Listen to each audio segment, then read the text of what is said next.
ദേശീയപാതയെ സംബന്ധിച്ച് ഇത്രയും കാലം മരുമകനും അമ്മായിയച്ഛനും കേരളം മുഴുവൻ ഫ്ലക്സ് വെച്ച് ഞങ്ങളാണ് ഇതൊക്കെ പണിയുന്നത് എന്നാണ് നാട്ടുകാരോട് പറഞ്ഞിരുന്നത്. ഈ മന്ത്രി തന്നെ ദേശീയപാതയിലെ എല്ലാ സ്ഥലത്തും പോയി സെൽഫി എടുത്ത് ഇതാ പണി പൂർത്തിയായിക്കൊണ്ടിരിക്കുന്നു, പണി ഇത്രയായി. ഇപ്പം എന്താ പെട്ടെന്ന് ഇത് ദേശീയപാത നാഷണൽ ഹൈവേ അതോറിറ്റിയുടേതായത്?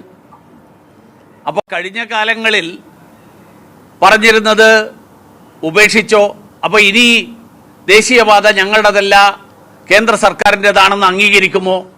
അതാണ് ഒന്നാമത്തെ കാര്യം. രണ്ടാമത്തെ കാര്യം, ഈ വിഷയത്തിൽ ദേശീയപാതയുടെ അതോറിറ്റിയുടെ ചുമതല എന്താണ്, സംസ്ഥാന സർക്കാരിൻ്റെ ചുമതല എന്താണ്? ഇത് കാര്യങ്ങൾ അറിയുന്ന ആളുകൾക്ക് വ്യക്തമായിട്ടറിയാം.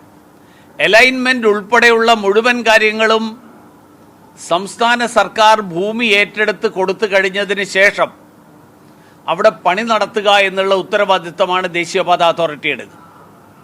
ഞാൻ മനസ്സിലാക്കുന്നത് അവിടുത്തെ MLA-മാരും ജനപ്രതിനിധികളും ഈ അലൈൻമെന്റിനെ കുറിച്ച് ഉള്ള അവരുടെ വിയോജിപ്പ് രേഖപ്പെടുത്തിയിരുന്നു എന്നാണ്, അല്ലെങ്കിൽ പ്രകടിപ്പിച്ചിരുന്നു എന്നാണ്. അത് ദേശീയപാത അതോറിറ്റിയോട് അല്ല പ്രകടിപ്പിച്ചിട്ടുണ്ടാവുക, അത് പ്രകടിപ്പിച്ചിട്ടുണ്ടാവുക ഭൂമി ഏറ്റെടുക്കലിന്റെ ചുമതലയുള്ള സംസ്ഥാന സർക്കാരിന്റെ ബന്ധപ്പെട്ട ആളുകളോടാണ്. ആ എതിർപ്പിനെ തള്ളിക്കളഞ്ഞുകൊണ്ട് ഇപ്പോ നിർമ്മിച്ചിട്ടുള്ള അലൈൻമെന്റിനനുസരിച്ച് തന്നെ പണി നടത്തണം എന്ന് തീരുമാനിച്ച ആളുകൾ അവിടെ നിന്ന് വല്ല കമ്മീഷനും കിട്ടും എന്നുള്ളത് കൊണ്ടാണോ അങ്ങനെ തീരുമാനിച്ചത് എന്ന് അന്വേഷണത്തിലൂടെ കണ്ടുപിടിക്കാൻ കഴിയും.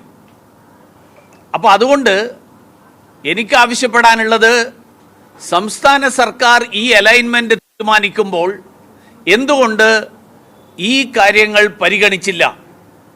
രണ്ടാമത്തെ കാര്യം, ഈ അലൈൻമെന്റും തുടർന്നുള്ള നിർമ്മാണവും, ഈ നിർമ്മാണത്തിൽ ദേശീയപാത അതോറിറ്റിയുടെ ഉദ്യോഗസ്ഥന്മാരുടെ ഭാഗത്ത് നിന്ന് എന്തെങ്കിലും വീഴ്ചകൾ ഉണ്ടായിട്ടുണ്ടെങ്കിൽ ആ വീഴ്ചകൾ കണ്ടെത്തി ഉചിതമായിട്ടുള്ള നടപടികൾ എടുക്കണം എന്നുള്ളത് തന്നെയാണ് കേരളത്തിലെ ജനങ്ങൾക്ക് വേണ്ടിയിട്ട് ശ്രീ നിതിൻ ഗഡ്കരിജിയോടും ഞാൻ ആവശ്യപ്പെടുന്നത്.